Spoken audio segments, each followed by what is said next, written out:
I apologize if this microphone is terrible. I know that I have $300 and $500 microphones at my disposal down in the office, um, which I've acquired over the years as my channel was very successful. And now I'm poor again. But just because I'm poor again and I could be losing everything, doesn't mean that that's why I'm on this microphone. I'm only on this microphone because I needed to get some sun, and my office room downstairs is just kind of a mess, and I just needed to be somewhere more clear. So unfortunately, I am sacrificing audio, which maybe is a stupid thing. But Star Trek Picard season 3, you've heard it by now, has been announced that the original cast is coming back. Everybody from the original cast is coming back. I'm gonna give my thoughts on that. Here's the thing. For me, I don't know really if I will watch much of Picard season 1 ever again, other than the first episode and the last episode. The first episode I really kind of liked because we had the flashback on the Enterprise with Data, things like that. You know, some people complained about 10 Forward, I think it was, or some other things. Now, I could be wrong, I don't remember, but am I correct in believing that 10 Forward wasn't actually on 10 Forward on the ship, that they actually got the location wrong? So the actual shot of the Enterprise is incorrect. I don't remember if that's true or not, but I remember hearing that. Now, if it were true, it was a dream by Picard, so I'd allow that because dreams, we misremember things in weird ways. Sometimes the front door is on the left side, sometimes the house is the wrong color. Dreams can be like that, and since this was a dream situation for Picard, inaccuracies in the dream to me are okay because it's a dream. So that passes. So things like that. See, I'm not un. So even if they did get 10 forward right, and this is all wrong anyway. I'm just saying. So pretend it was wrong. Things like that don't bother me. Like little things like that don't always bother me. 10 forward so far in season 2, being where Guinan lives forever, is very strange to me.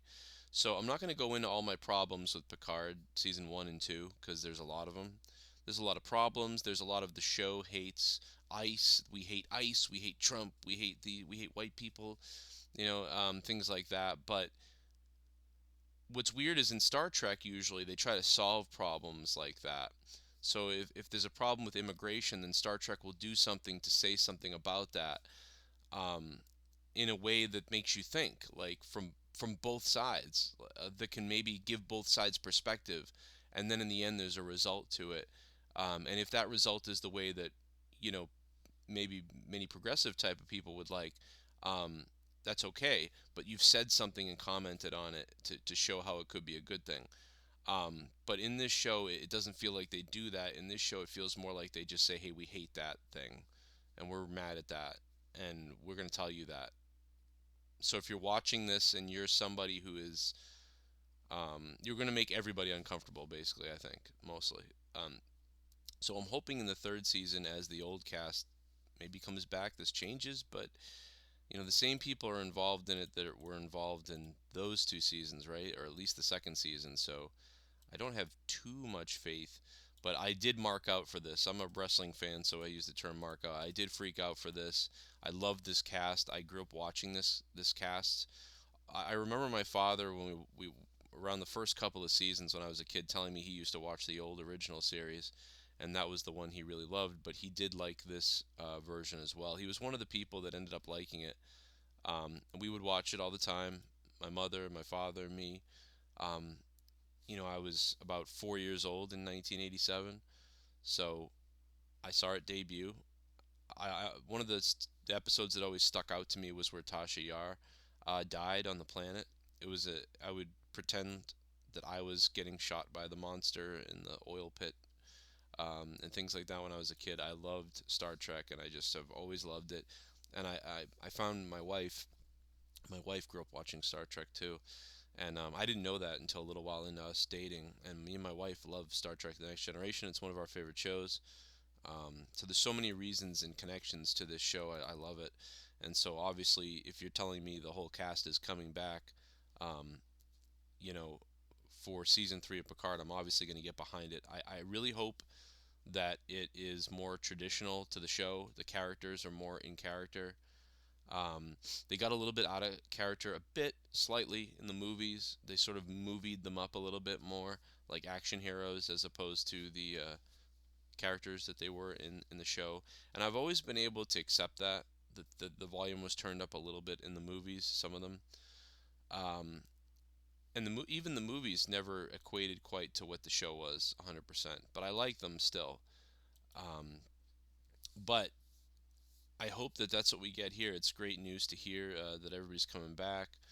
I hope it's good. Again, like I said, I watched episode one of season one of Picard, and I watched the last episode because of Jonathan Frakes, because of Captain, or rather Riker, showing up. So I believe that the voice we hear all their voices in the trailer, and everybody's voices come across in the trailer. Um, and Brent Spiner's voice is the only one that's different, and it is getting a little bit silly because Brent Spiner has played like every Soon ever, right? I mean, think about this. Like Brent Spiner has played Doctor Soon in the one who created him in Star Trek TNG. He's played Lore, his brother. He's played B4, his brother. He's played several iterations now in Picard of a doctor in the future who's a Soong, of a doctor in the past who's a Soong now in season two. And it's getting a little, it's almost comical.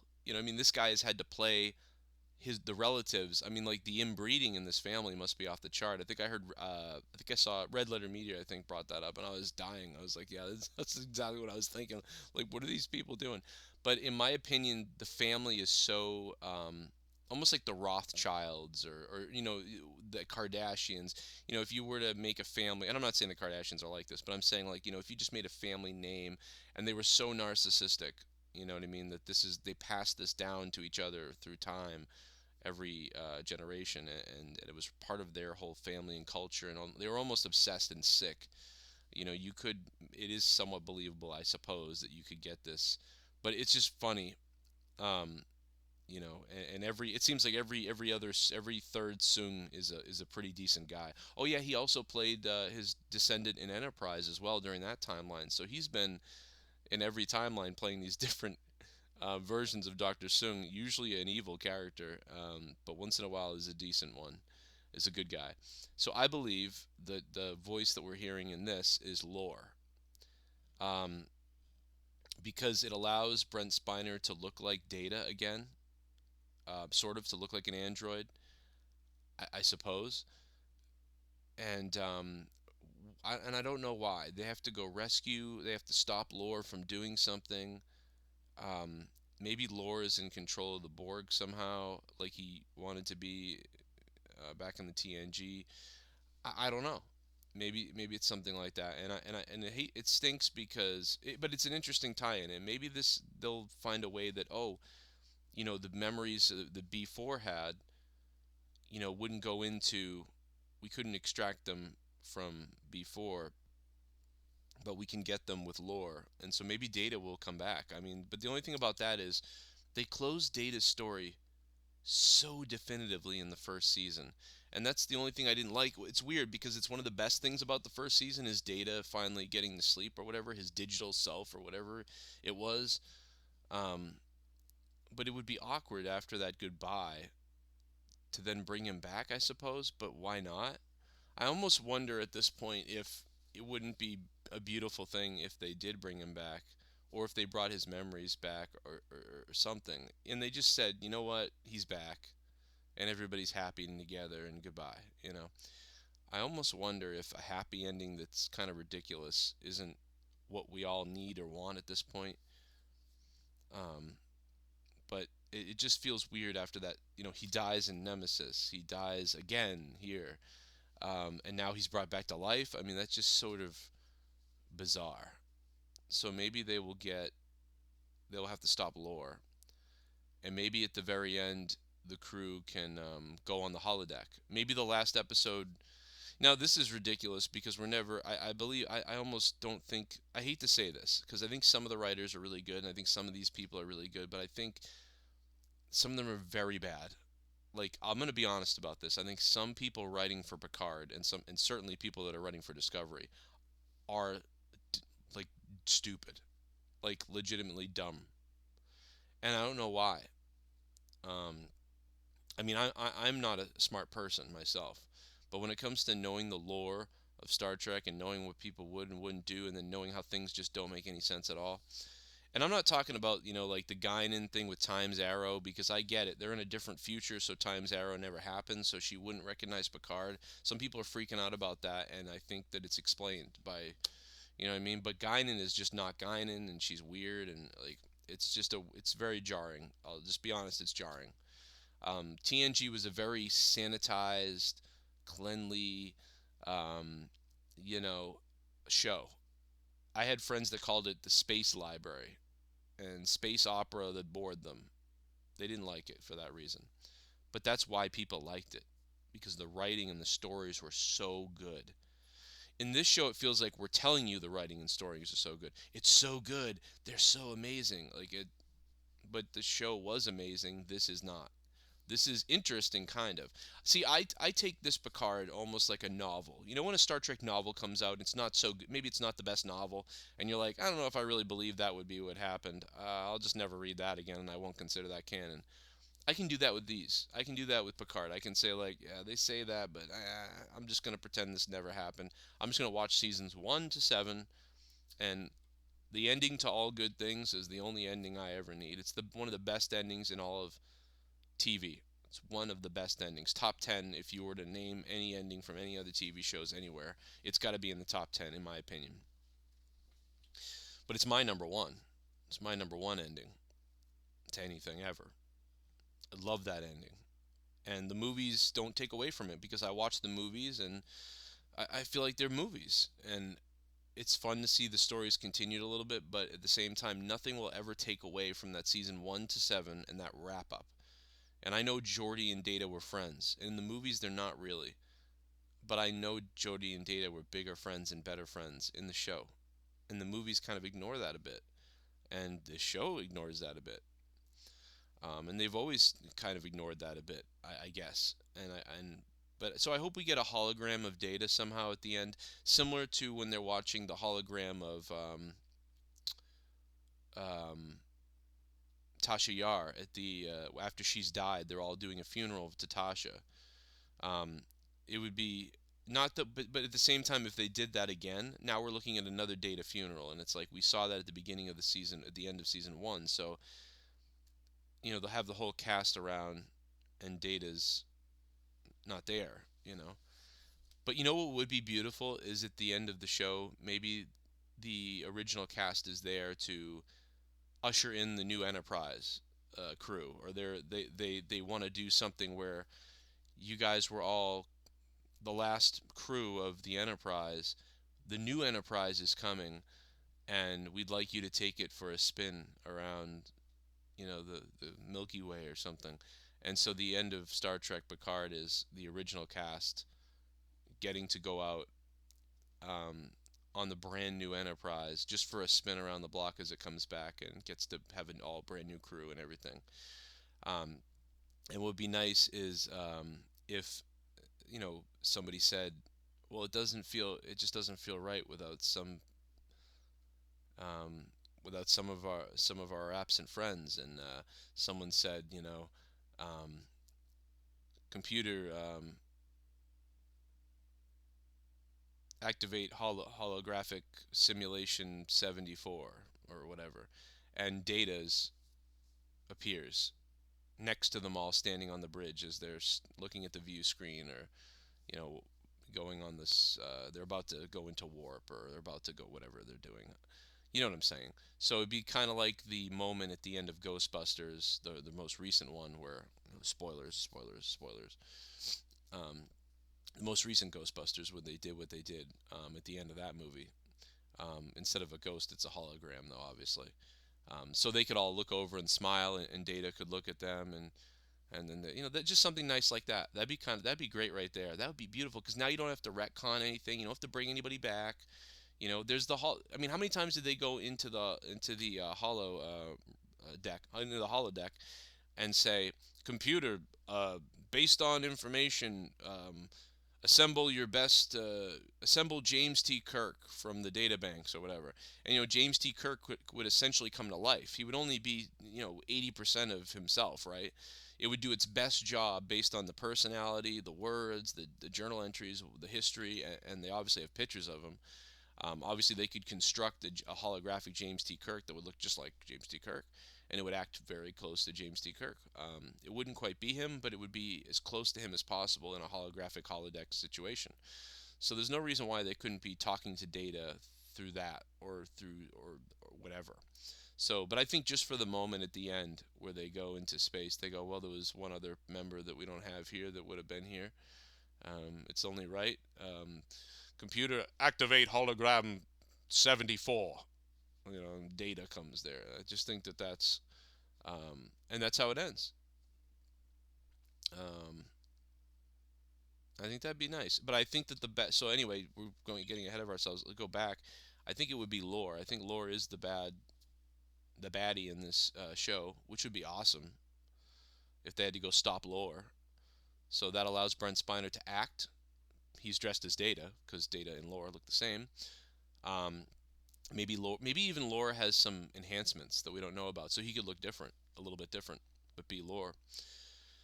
And after they stop Lore, um, completely unrelated to all of that is them christening the new Enterprise, and then that would, I'm assuming at some point, probably spawn another new Star Trek, not Strange New Worlds, but another new Star Trek in this timeline at some point in the future.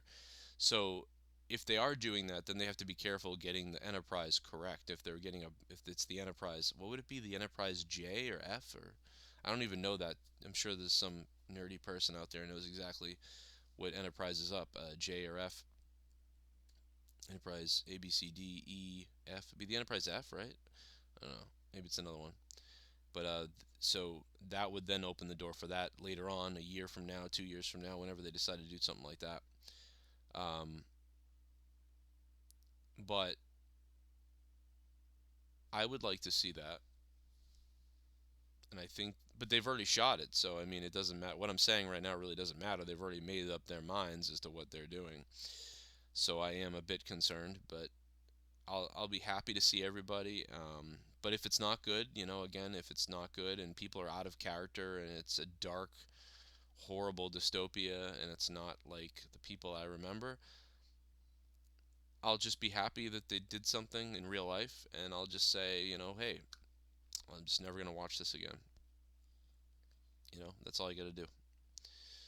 But if it's really good, then hell, I'll be buying it on Blu-ray and 4K and everything. But the problem is that Picard season 1 and 2 aren't very good to me. They're just bad. They're terrible, actually, kind of. But there are parts that I love. Like, 30% of Picard is really good to me, and then 70% of it is astoundingly like an atrocity. So because of that, it's hard to really get into it. I feel like I'm hate watching at this point, which I never thought I never would ever believe that I would hate watch Star Trek. I never thought that Star Trek would become so full of itself and how like we're we're nerds and inclusive, and it's like Star Trek went from being geeky science fiction to becoming activism, which is not what Star Trek ever has been until now. And it will never do well if it continues to be preachy activism. You never get evil on your side. You never get people who are drawn to evil on your side by telling them they are evil. You get people on your side by showing them what the other side could be while acknowledging their point of views, but you don't succeed when you just call them evil and bad. Um, and that's what Star Trek now does. Whereas in the past, it didn't. And it didn't rub it in people's faces the wrong way either. It sort of helped guide. I'll give a sort of an example. And remember, I'm a bit of an independent person myself, so don't worry, I'm not one side or the other preachy here. Caitlyn Jenner recently went on Fox and has become a correspondent for Fox, which is funny. She's probably there just to exploit her for whatever. But in bringing Caitlyn Jenner on the Fox News channel, a lot of people who maybe would never have liked somebody like Caitlyn Jenner, even if you don't like Caitlyn Jenner, right? A lot of people that would have not understood or liked someone like Caitlyn Jenner are suddenly forced to realize, I, th- I guess I think I like this person, or I can relate to them, because Caitlyn Jenner has a lot of similar opinions to Republicans um, that the Republicans have watching the show. So Caitlyn Jenner, somebody that those same Republicans maybe at one point made fun of and said, "Oh, that's disgusting," and whatever they say, what type of bigoted stuff. Some of those people are forced to question themselves when they see Caitlyn Jenner agreeing and supporting them and saying, and they say to themselves, "Oh wow." Internally, you don't really realize you're saying this, but you're saying like, "Oh, this person is just like me," but they've decided to be a woman. I never there's a humanity that they're now engaging with that they didn't know was there. Now there are still bigots out there that will then say, get her off the channel, get him off the channel, and things like that, and they'll be mean, um, which is okay, and that is happening. But you're seeing those people exposing themselves for bigots, and you're seeing themselves the hate that comes from those people. And so that's good because they're exposing themselves to the news station and to everybody else. So now you know who they are. That's why I don't want to silence them. You never want to silence anybody because some of those people may change their tune in the next couple of years. You know what I mean? Um, and it's better not to have silenced them. I don't know who's calling me. Um, but um, so anyway, my point is so Fox actually has done an interesting thing here. Although whatever their reason is for having Caitlyn Jenner on, it could be to exploit Caitlyn Jenner, like, oh, here's a person that's on our side and they're one of the people that everybody should accept. But it's also exposing the people on the left who now don't like Caitlyn Jenner and call her all these names. And it's like, well, why are you being mean to this person? Well, because they don't agree with you. So what it really comes down to is people need other people to agree with them or to be similar to them in order to see their side. And that's just so human nature. But if you watch the show though, like I said, and Picard and Guinan, and they're preaching to you about what's bad and stuff like that, it can become preachy, and the message is ignored. It's just ignored. But when you say something about that through a message or a story, and it matters to the story, then you're making people think at home, and you're making people go, oh, maybe, because you're sort of taking it off the direct issue and you're putting it over here. It's like you're not directly pointing a finger at the person at home, but you're showing them over here an example of how things could go, and maybe you should think about this.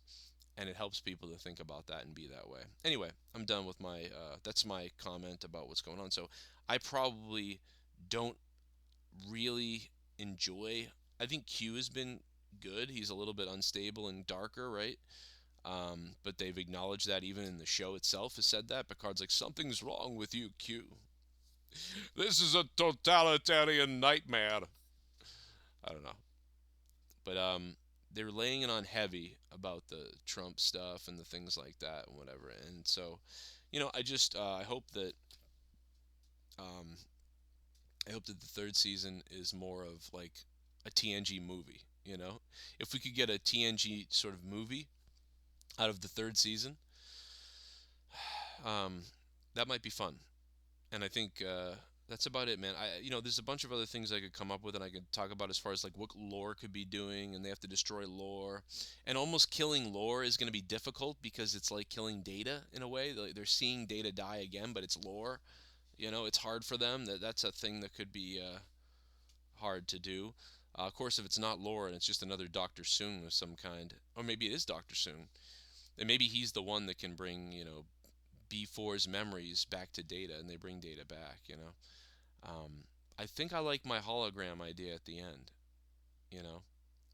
Um, potentially Dr. Soon could say, maybe Dr. Soon could say, hey, listen, I can't put Data's memories into B4's memories into a computer or to Data or anybody else, but I could put them into a person. And then Data becomes human for the first time. He gets to be human. Imagine Data waking up or being like, Captain, the last thing I remember was standing on on the scimitar, and I blew up. I thought I blew up the ship. Did I not succeed? And Picard can say like, well, because that was Data's last memory. This is. Or no, I guess the last memory would be no. The last memory would be B4 doing the transfer to Data. So how cool would it be if they figured out a way? Dr. Soon is the only person who can get B4's memories out of B4, Data's memories out of B4, but he puts them into a human, and the human Data, would be Brent Spiner as a human, um, which would be Dr. Soon probably would say, oh, last thing I remember was doing the memory transfer from B4. Picard, but that is so weird. That's over. Kind of, man, that's convoluted. That would have to be written so perfectly and well. Like it's so convoluted and weird. You can really tell that we're all reaching for that at that point, in my opinion. So I think the best thing to do is just have the hologram thing nod at the end after they've gone through, having to kill Lore and whatever else. Um, and it could be that Riker is with Picard for most of the season, and the whole cast doesn't show up until like the last episode. I mean, could that be what happens? And Riker's with Picard, and then the whole cast is only showing up for the christening of the new Enterprise. I don't know. Anyway, I'm a geek. So are you. You can probably tell by the fact that I'm wearing this. But thanks for listening, guys. I hope you guys leave your comments down below what you think about this. I'm gonna upload this to both my channels, my gaming nerdy channel thing, and I'm also gonna upload it to my Trek channel as well. Have a good day, and let me know what your thoughts are down below. I'm sure there'll be lots of opinions on a lot of different things, and I'll keep making videos like this if I think that there's value to it. I'll see you guys later. There's a lot of Trek coming, by the way. Strange New Worlds, the trailer's out. I'm hopeful again for Strange New Worlds. Discovery, Picard has been, so hopefully, Strange New Worlds is finally something that's a decent enough show that I'll ever really watch it again.